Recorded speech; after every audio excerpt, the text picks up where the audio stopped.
Te damos la bienvenida a nuestro canal de YouTube y podcast. Nos alegra mucho que estés aquí. Nuestro deseo es compartir mensajes que fortalezcan tu fe, inspiren tu vida y acompañen tu caminar con Dios.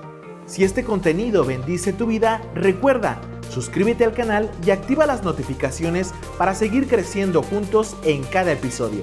Gracias por ser parte de esta comunidad. Dios bendiga, hermanos. ¿Cómo están? Bien. Me da gusto tenerlos aquí. Hoy sí veo un poquito más de espacios. Ese fútbol, ¿verdad? Que nos atrae. Muy bien, pues vamos a continuar con la serie. ¿Se acuerdan cómo se llama la nueva serie? Somos uno. Somos uno. El pastor Neftalí nos estaba predicando la semana pasada sobre la unidad. Hoy el tema es cada uno cuenta. Cada uno cuenta. Vamos a continuar con la lectura de Efesios. La semana pasada fuimos a Efesios capítulo 4 del 1 al 6. El día de hoy vamos a ver Efesios 4 del 7 al 10. Entonces vamos a empezar con la lectura. Fíjense lo que dice la palabra de Dios. Pero a cada uno de nosotros se nos ha concedido la gracia conforme a la medida del don de Cristo. Por tanto dice, cuando ascendió a lo alto, llevó cautivo a un gran número de cautivos y dio dones a los hombres. Esta expresión ascendió, ¿qué significa? Sino que él también había descendido a las profundidades de la tierra. El que descendió es también el mismo que ascendió mucho más arriba de todos los cielos para poder llenarlo todo, dice la Escritura. Muy bien, hermanos, imagínense un cuerpo en pleno funcionamiento. Si nosotros vemos el corazón, ¿qué está haciendo el corazón? Está bombeando la sangre. Si vemos los pulmones, ¿qué están haciendo los pulmones? Jalando el oxígeno y distribuyéndolo. Si vemos los ojos, ¿qué hacen los ojos? Observan, analizan, ven, captan información. Si vemos las manos, ¿qué hacen las manos? Normalmente las manos sirven para trabajar, para producir. Entonces, ahora imagina un cuerpo que le falta el dedo, el meñique. Le falta el dedo al meñique. ¿Es útil o no es útil el meñique? Tiene su utilidad. Usted puede decir, bueno, los ojos no ocupan el meñique. Las manos pueden trabajar sin el meñique. Pero fíjese, yo tengo un amigo que le hace falta el meñique y él juega la posición de portero. Y dice una vez que le estaba portereando, viene un tiro fuerte, pero él dice, bueno, es fácil, viene hacia mí, pone la mano y el guante se dobla de este lado y el balón se metió. ¿Era importante el meñique o no? Se atascó la risa porque pues sí lo agarró, pero pues, se le chispoteó, ¿no? Por el espacio de la falta del meñique. Entonces, bueno, con él le hacemos un montón de bromas al pobre cuate, ¿no? Pero es divertido.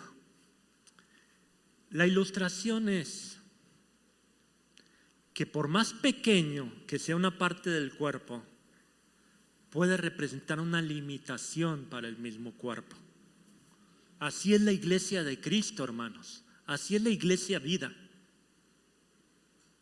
Un cuerpo donde cada parte tiene su lugar y por más pequeño que parezca y por más modesto que parezca, sostiene el andar de todo el cuerpo, sostiene el conjunto de todo el cuerpo. Miren, hermanos, nosotros vivimos en una cultura donde se mide el valor de las cosas por lo que se puede ver.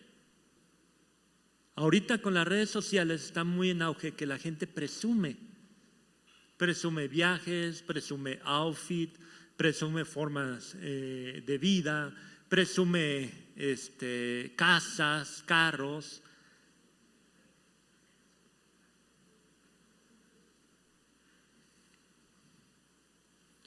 Y esto se ha permeado en la iglesia. ¿Cuáles son los ministerios que más llaman la atención, hermanos? Los que se ven. Lo primero que pensamos, bueno, en la alabanza, en la predicación, en la enseñanza. Y luego esto provoca algo bien curioso, porque luego vemos, y por ejemplo, pues Chuy canta bien, ¿no? Ahora, si yo me pongo a cantar, hermanos, ustedes se me van. Y mucho tiempo a mí me frustró esto, que yo desentono al cantar. Logro afinarme, pero desentono al cantar. Y digo logro afinarme, porque a veces ni eso. Y era frustrante para mí. Y a veces uno dice, bueno, mi función es tan pequeña, tan insignificante dentro de la iglesia, que quizás no vale la pena ni mencionarlo, ¿no? En este texto de Efesios 4, del 7 al 10, se contradice de raíz esta idea, hermanos. Cristo mismo, el Señor que ascendió victorioso, es quien reparte gracia y dones a cada uno de los suyos, sin excepción, sin excepción. Nadie en el cuerpo de Cristo es un espectador, o no deberíamos de serlo. Todos hemos sido beneficiados con el reparto que ha hecho el Rey. Hermanos, esta carta se escribió en la prisión. La carta de Efesios se escribió en la prisión. Pablo estaba prisionero. Eso lo podemos ver en Efesios 3:1 y 4:1. Imagínense la situación de Pablo. Pablo, ¿a qué estaba acostumbrado, hermanos? A viajar. Él está acostumbrado a viajar. A él le gustaba andar de ciudad en ciudad, confirmando a los hermanos y ¿qué? Predicando el evangelio. Ahora imagínense al pobre Pablo, lo agarran, lo apresan y lo encierran. ¿Se acabó la vida para Pablo? No. Él tuvo que hacer otras funciones, algo más que Dios le había dado y que él no había ejercido con plenitud. ¿Y qué era, hermanos? Escribir. Y muchos de los textos y cartas que escribió Pablo, adivinen dónde surgieron. En la prisión. ¿Se acabó la vida para Pablo? No. Es lo importante entender las funciones que Dios nos ha dado y de lo que Él ha repartido a cada uno de nosotros. En Efesios del 1 al 3, lo que vemos es quiénes somos en Cristo. Y a partir del capítulo 4, Pablo pasa a una doctrina más práctica.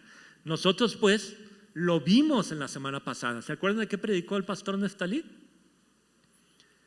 Nos dijo que somos uno. Ahora, ¿qué significa ser uno? ¿Se acuerdan? ¿Ser los mismos? ¿Que todos hagamos lo mismo? No, eso se llama uniformidad. Y no, la iglesia no tiene por qué ser uniforme. Así como el cuerpo de Cristo tiene diferentes elementos con diferentes funciones, así es la iglesia. Amén.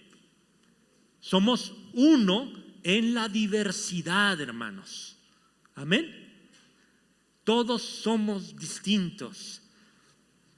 Dice lo que predicó el pastor Neftalí, al final nos dice que somos un cuerpo, un espíritu, un bautismo, una fe, un Dios y Padre de todos.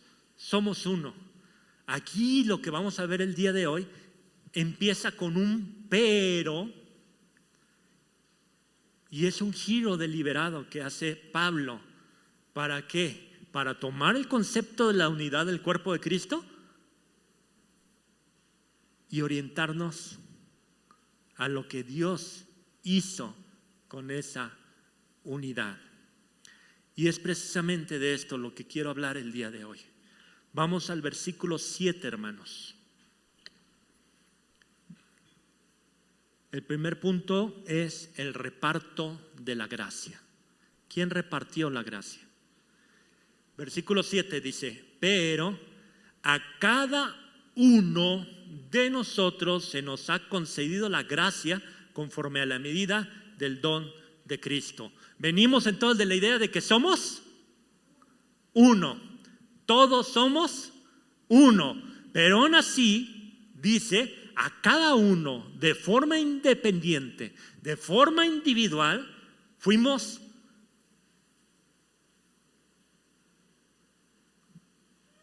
bendecidos conforme a su gracia. Y esto es bien interesante, hermanos. No dice solo a los dotados, a los inteligentes, a los capaces. Dice todos. Fíjense cómo empieza. El griego enfatiza precisamente esta distribución personal o individual. Dice eni ekasto emon. ¿Qué significa esto en el español? Traducción directa del griego: cada uno de nosotros de forma individual. Eso es lo que dice el griego. A cada uno de nosotros de forma individual. ¿Qué incluye cada uno? Se nos dio la gracia a todos. No hay ninguno aquí que sea un desgraciado, o sea, que no tenga la gracia de Dios. No hay ni uno, hermanos. Lo dice muy claro la palabra. ¿Qué significa cada uno? Cada uno es todos, tanto del anciano hasta el joven, tanto del hermano que trabaja los domingos y contra apenas puede congregarse, como de la madre que tiene 3, 4 hijos y todo su trabajo y toda su energía está ¿en qué? En educar a los hijos. Tanto a las personas que servimos desde el púlpito hasta las personas que están en la silla escuchando la palabra de Dios. Todos y cada uno, hermanos. Lo dice, pero a cada uno de nosotros se nos ha concedido la gracia. ¿Qué significa gracia, hermanos? Nosotros escuchamos la palabra gracia y siempre la emparejamos ¿con qué? Con la salvación, ¿no? La gracia es aquello que recibimos sin merecer, ¿no? Pero aquí no está hablando de esa gracia salvadora. Está hablando de una gracia funcional, una gracia capacitadora, una gracia que nos da una función dentro del cuerpo de Cristo. Fíjense, pero a cada uno de nosotros se nos ha concedido la gracia conforme a la medida del don de Cristo. Hermanos, la palabra gracia, caris, es una variante de la palabra carisma, que significa regalo. Dios nos dio este regalo. Una gracia no solo de salvación, sino una gracia que nos equipa para dar de gracia lo que hemos recibido, para servir, hermanos. La gracia que te salvó es la misma gracia que te capacita para una tarea concreta. ¿Dentro de qué? Del cuerpo. Tenemos una función, hermanos, cada uno de nosotros, de forma individual. Y adivinen qué, dice el versículo 7, que esa gracia viene conforme a la medida del don de Cristo. Y esto es bien interesante. ¿Qué significa medida? Es una porción. Es decir, no hay arbitrariedad, no hay azar, no es un accidente. ¿Cuántos hemos visto el meme de que Dios está poniendo? No, dice que está creándonos y pone un chorrito de esto, un chorrito del otro y luego ¡pum!, se le cae el elemento completo, ¿no? Flojera, ¡pum!, se va todo. Y paciencia no nos da nada. No, hermanos, no es así. Cuando habla la medida, no es una lotería espiritual. Se trata de Jesús, el Rey de Reyes, que te conoce, que te formó, que te instruyó, que estuvo ahí, que te puso en esa familia donde estás, que te puso en esa sociedad donde estás, que creciste con esos amigos, que creciste con esos enemigos, que tuviste esos problemas de niño que te formaron y te dieron carácter. Tú no eres un accidente. Desde que tú naciste, Dios permitió la formación de tu carácter y tu temperamento con genética, con sociedad, con familia. Y así mismo Él te dio un don específico, medido para ti. No hay otro igual, es tuyo. No eres un accidente, no es algo al azar, es algo que Él repartió con propósito. Tú tienes propósito dentro del cuerpo de Cristo. Y hay que entender que esta idea desmantela dos errores que normalmente tenemos en la mente. El primero, creemos en el elitismo espiritual. ¿Qué es elitismo? Que solo algunos se benefician. Y hay esa creencia dentro de la iglesia. Pensamos que los dones visibles, los dones que importan, los dones pesados, solo le tocan ¿a quiénes? Algunos, a los chiqueados, ¿no? Y de repente pensamos que hay chiqueados de Dios dentro de la iglesia, ¿no? Y pensamos que predicar, enseñar, dirigir la alabanza es verdadero servicio de Dios.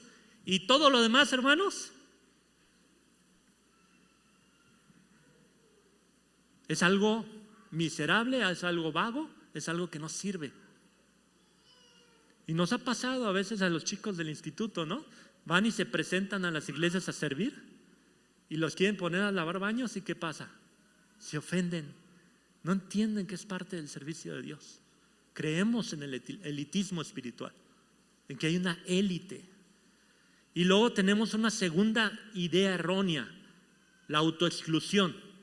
Como yo no sé cantar, como yo no sé predicar, como yo no sé enseñar, como yo no soy carismático, entonces pienso que no tengo nada que ofrecer. Ambos errores nacen de una visión distorsionada de lo que la palabra nos ha dado. No se trata de que los demás te vean. No se trata de que la asignación divina fue equivocada. Pablo lo dice muy claro. La raíz de esta repartición de gracia es Cristo. Y Cristo lo dio conociéndote. Y Cristo te lo dio con un propósito. Y Cristo te lo dio para que lo desarrolles, hermano. Mire, en una filarmónica, cuando se reparten las partituras, ¿la partitura le toca lo mismo a todos? No. Imagínate el contrabajo tocando lo que le toca al violín. ¿Cómo se verá? Hay instrumentos que están hechos para la melodía. Hay instrumentos que están hechos para acompañar. La batería difícilmente le vas a dar una melodía. ¿Sí me explico? No es su propósito. No es su propósito. El Señor da propósito a cada uno de nosotros. ¿Qué hacemos con ese propósito? ¿Lo escondemos? Miren, yo tuve un amigo, se llamaba Alex. Él se convirtió a Cristo. Y cuando se convirtió a Cristo nos dimos cuenta que tenía cáncer en los huesos. Duró 1 año y partió con el Señor. Tuvo una vida muy corta.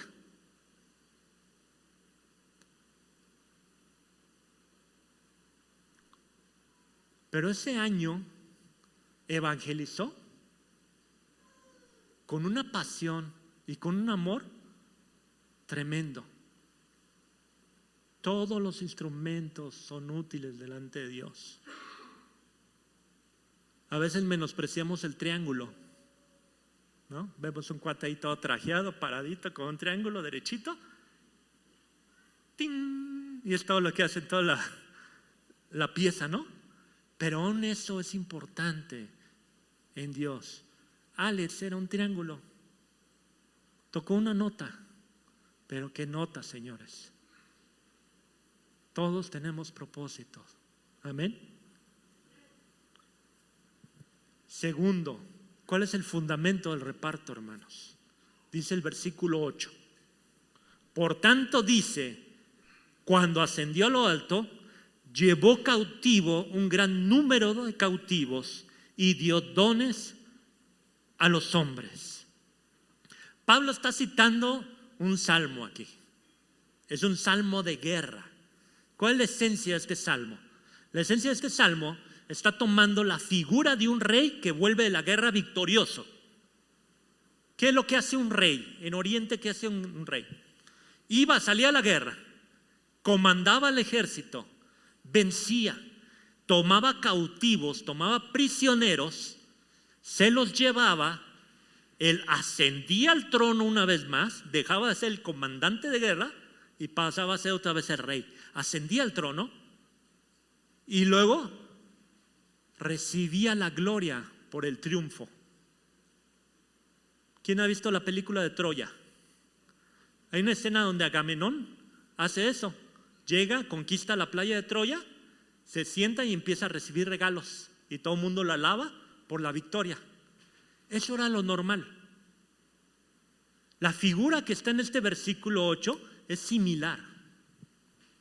Dice, por tanto, dice, cuando ascendió a lo alto, cuando retomó el trono, llevó cautivo un gran número de cautivos. Dice, y dio dones a los hombres. Y aquí es donde es diferente, hermanos. Cristo Jesús ciertamente fue a la guerra. ¿Qué peleó, hermanos? Peleó la redención del universo, hermanos. Redimió a los hombres y redimió el universo a través de su sacrificio en la cruz. Amén. Venció al pecado, venció la muerte, venció el dolor, venció la enfermedad, hermanos. Y tomó cautividad eso, a cautividad todo eso, y se lo llevó.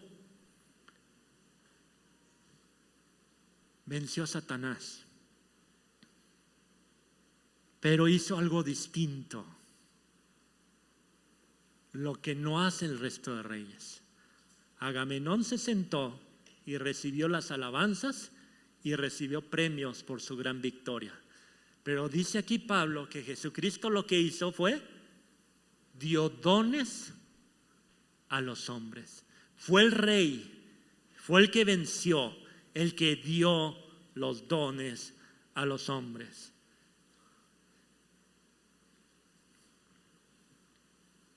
¿Por qué hizo esto, hermanos? Jesús en este momento no te está siguiendo otro atributo, más que tú entiendas que Él te dio gracia y te dio dones y que tú los tienes que ejercer. Y eso es lo que le interesa ahorita a Cristo. Amén. Claro que lo alabamos, claro que lo adoramos, claro que le rendimos tributo, pero tienes que entender dónde está el corazón de Cristo actualmente.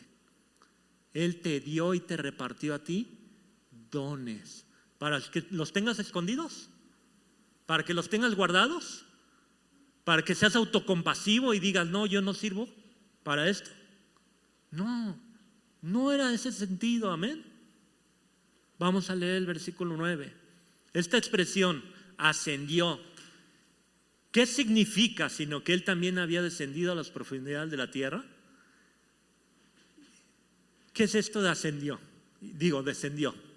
Bueno, teólogos y opiniones hay muchas. Hay quien dice que descendió es simplemente llegó a la tierra, ¿no? Se vistió de hombre y no escatimó el ser igual a Dios como cosa que aferrarse, ¿no? Hay otros que dicen que no, que Él descendió a la muerte, al Hades, y conquistó en los infiernos lo que una vez había sido arrebatado. Y hay otras figuras, ¿no? Aquí yo creo que lo que tenemos que poner atención y lo que es innegable en esta figura, hermanos, es que Cristo, que hoy exaltamos, que hoy glorificamos, que hoy está encima de los cielos, primero se humilló. Primero se humilló. Y la humillación básica, ¿cuál fue? Se encarnó, nació en un pesebre, murió en una cruz, estuvo en una cruz y resucitó al tercer día. Amén. Y el versículo 10 dice: el que descendió es también el mismo que ascendió mucho más arriba que todos los cielos para poder llenarlo todo. Y esto es bien interesante. No estamos hablando de dos personajes. No es uno el que se humilló y otro que se exaltó. En la teología de los testigos de Jehová aquí hay un error, porque te la explican de tal manera que pareciera que el Cristo que murió en la cruz, ese se perdió, y que el que resurgió es otro. No, hermanos. El mismo que se humilló fue el mismo que fue exaltado. No hay dos personajes. Y esto nos deja una enseñanza. Así como Cristo, para alcanzar la gloria, tuvo que completar el ciclo completo de humillación y exaltación. Hermanos, nosotros no podemos vivir siempre buscando la gloria, siempre buscando brillar, siempre siendo los únicos. No, hermanos, la humillación es parte de la vida cristiana. Tiene la semilla para que dé fruto. ¿Qué tiene que hacer? Ser sembrada y morir. ¿Para qué? Para que crezca y dé fruto. La vida cristiana es así, hermanos. Día con día tú vas a sufrir humillación. ¿Para qué? Para que pueda esa gracia crecer en ti y darla a otros. Y cuando venzas ahí, va a venir otra humillación. ¿Por qué? Porque nosotros no somos perfectos y tenemos cientos y miles de áreas que necesitan ser rendidas al Señor. Amén. El propósito final, hermanos, de esta ascensión no es solo para la gloria personal de Cristo. No era solo que ya es el Rey de Reyes y Señor de Señores, porque venció la muerte y venció a Satanás, porque logró vencer el pecado y porque nos dio libertad a través de la cruz. No, hermanos, no es solo para su propia gloria. Dice el versículo 10 al final, para llenarlo todo. Para llenarlo todo. Ahora Jesucristo es dueño, Rey del universo entero. No hay nada que esté fuera de su señorío. No hay nada que esté fuera de su señorío. Pero esto tiene un doble propósito. Y esto lo tienes que entender bien. ¿Cómo es que Cristo manifiesta su poder en la tierra? ¿Cómo es que Cristo se deja ver en la tierra?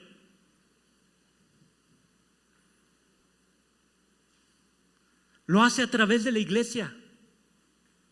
Eres tú el que tiene la responsabilidad. ¿Para qué crees que te dio la gracia? ¿Para qué repartió los dones? ¿Por qué lo hizo en la justa medida? ¿Por qué quería llenarlo todo? ¿Cómo va a llenarlo todo?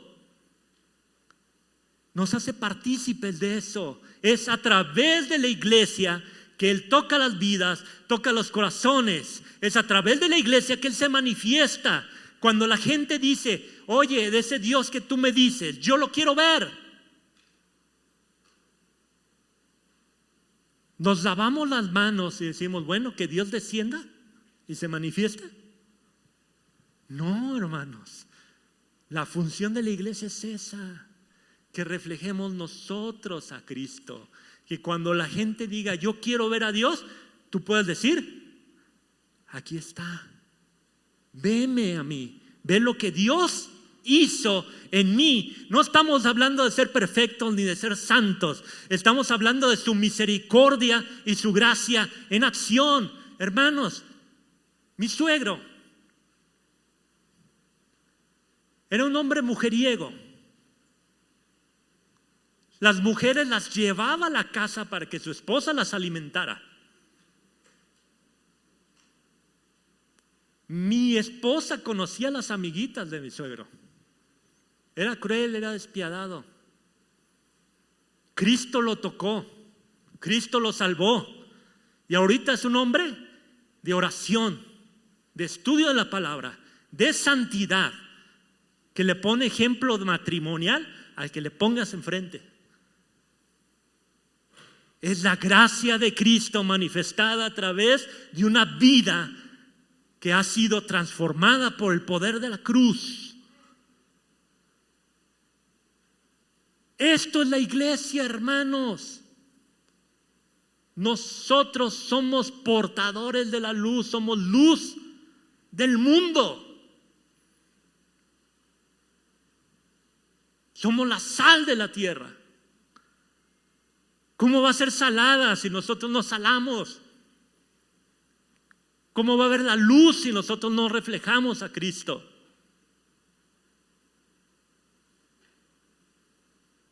Una vez estaba un platero tallando la plata. Y media hora tallando la plata. Y mi amigo le decía: te vas a acabar el trapo, ¿no? ¿Por qué tallas? ¿Y sabes qué le dijo? Mira, Gabriel, la plata no está lista hasta que el platero no se refleja en ella. La plata no está lista hasta que el platero no se refleja en ella. En este mundo tendréis aflicción, pero confiad, yo he vencido al mundo. ¿Saben por qué son los ciclos de humillación, hermanos? Porque Dios está tallándonos. Porque Él quiere algo. Él quiere que nosotros reflejemos a Cristo. Por eso repartió dones. Por eso nos dio gracia.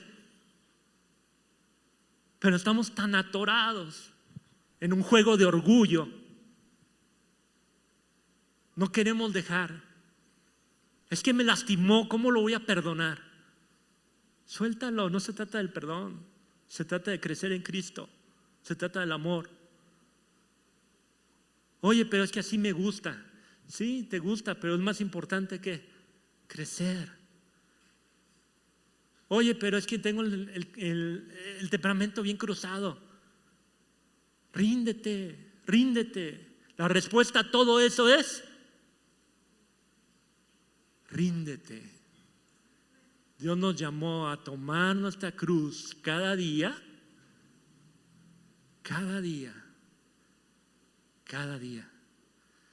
La clave de una vida cristiana es la rendición. Dios ya te dio la gracia, te dio los dones, te dio el propósito. Ríndete. ¿Cómo lo va a llenar todo? Es a través de nosotros, hermanos. Miren los versículos 7 al 10. Preparan el terreno para lo que Nef nos va a predicar la próxima semana. Primero tenemos que entender que Cristo nos dio gracia a cada uno, que cada uno de nosotros somos útiles en el reino, que cada uno de nosotros tenemos propósito en el reino, que junto con la salvación Él nos dio propósito. No escondamos la luz debajo de la cama. Y la próxima semana entenderemos para qué Dios nos dio todo esto.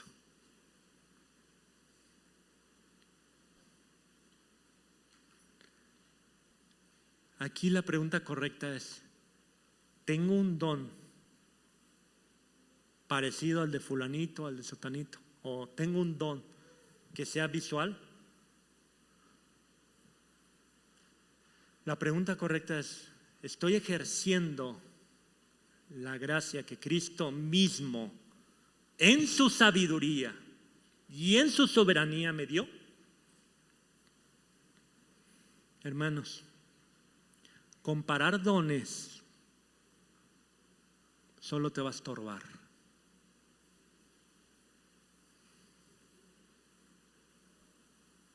Comparar dones solo te va a estorbar. Hay una canción de Marcos Vidal, no sé si ustedes la han llegado a escuchar, pero dice que había un payasito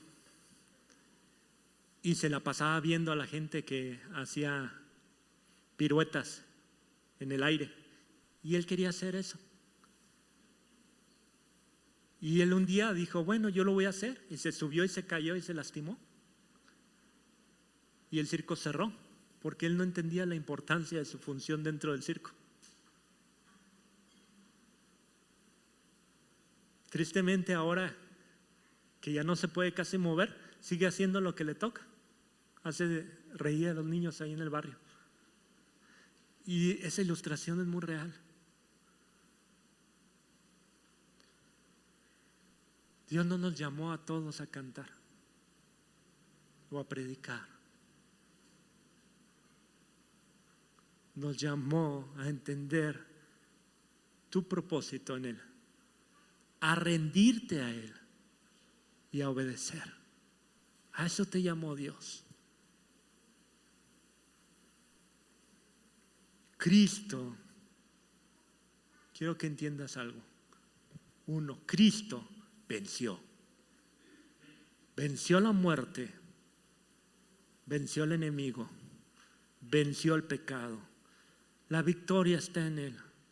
Si tú necesitas tomar la victoria en algún área de tu vida, ríndete a Él. Él ya venció. Apégate. Dice la Escritura que nosotros no podemos estar lejos del pámpano. Dice que nada podemos hacer si estamos lejos del pámpano. Tenemos que aferrarnos a Él. Segundo que tienes que entender, Él fue el que repartió los dones. No menosprecies lo que Dios te dio. No menosprecies lo que Dios te dio. Lo que Dios te dio es hermoso y es tuyo, y no tienes garantizada la vida en esta tierra. La semana pasada vimos como una familia, la familia de Pili, falleció en un accidente el domingo. En ese mismo accidente yo perdí a un compañero de la prepa junto a su esposa y su hijo de 3 años. Nadie tiene la vida comprada, hermanos. Es hoy, hermanos, hoy. Deja a un lado el orgullo, deja a un lado el dolor, deja a un lado el miedo, deja a un lado el autorrechazarte, deja a un lado el compararte. Entiende que Él nos dio gracia a todos. Hermanos, dentro de Iglesia Vida, cada uno cuenta, no por lo que la iglesia es. No es por lo que los pastores le dieron, es por lo que Cristo designó para tu vida. Tú tienes un propósito. Busca tu propósito, aférrate a tu propósito, conoce tu propósito, ríndete al Señor. Hermano, ¿cómo has estado midiendo tu valor? ¿Lo haces desde lo visual? ¿O lo haces desde la asignación que Cristo ya te dio? Hermano, ¿estás ejerciendo lo que Dios te dio? ¿O lo estás escondiendo porque no vale nada? ¿O porque crees que tú no vales nada? Hermano, hay alguien aquí dentro de la congregación que tú conoces, que tú ames, que digas, tengo que animarlo. Ese don que tienes, hermano, tengo que decírselo. Me ha ayudado, me ha bendecido.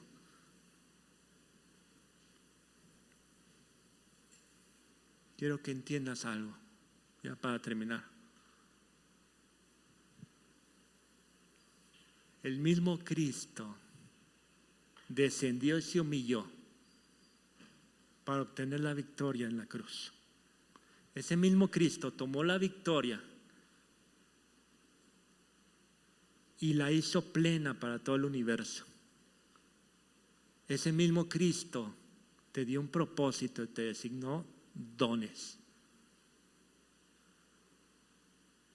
¿Qué te detiene? Y lo más básico es que nos dice la Biblia: en esto los conocerán, en que se amen los unos a los otros. ¿No sabes cuál es tu don? ¿No sabes cuál es tu propósito? Empieza por esto, hermano. Ama.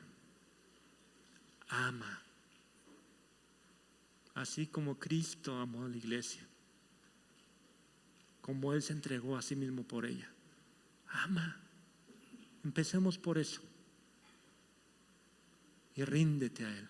Amén. Vamos a orar. Gracias te damos, Señor, por tu palabra. Gracias, Señor, por lo que nos has enseñado y nos has dejado en ella, Padre. Te pido, Señor, que tú hables a nuestras vidas, habla a nuestros corazones, Señor. Que podamos hacer a un lado los miedos, los pretextos, el dolor, Señor. Que podamos rendirnos completamente delante de tu presencia, Padre. Que podamos ejercer ese don que tú nos has dado a través de la cruz. Que podamos entender que tú ya conquistaste todo y que tú eres dueño de todo. Y que estando en ti solo puede haber un resultado, Dios. Te alabamos, te bendecimos. Toca cada vida, cada corazón de los que estamos aquí. Glorifícate, Dios, a través de nuestras vidas, Señor. Y que podamos dar ese fruto, Dios. Y que otros puedan ver en nosotros a ese Cristo vivo, real, a ese Dios todopoderoso que tiene poder para amar, para sanar y para dar la victoria. En el nombre de Jesús, amén. Gracias por acompañarnos hoy. Nos alegra mucho que hayas estado con nosotros. Te esperamos el próximo domingo en nuestra transmisión en vivo a las 11:30 am. Si estás cerca, será un gusto verte presencialmente a las 9:30 o a las 11:30 am. En nuestras redes puedes encontrar la ubicación de la iglesia como Iglesia Vida. Y si es tu primera vez conectándote, déjanos un comentario o envíanos un mensaje. Nos encantará conocerte. Y recuerda suscribirte al canal y activar las notificaciones para seguir creciendo juntos. Nos vemos el próximo domingo.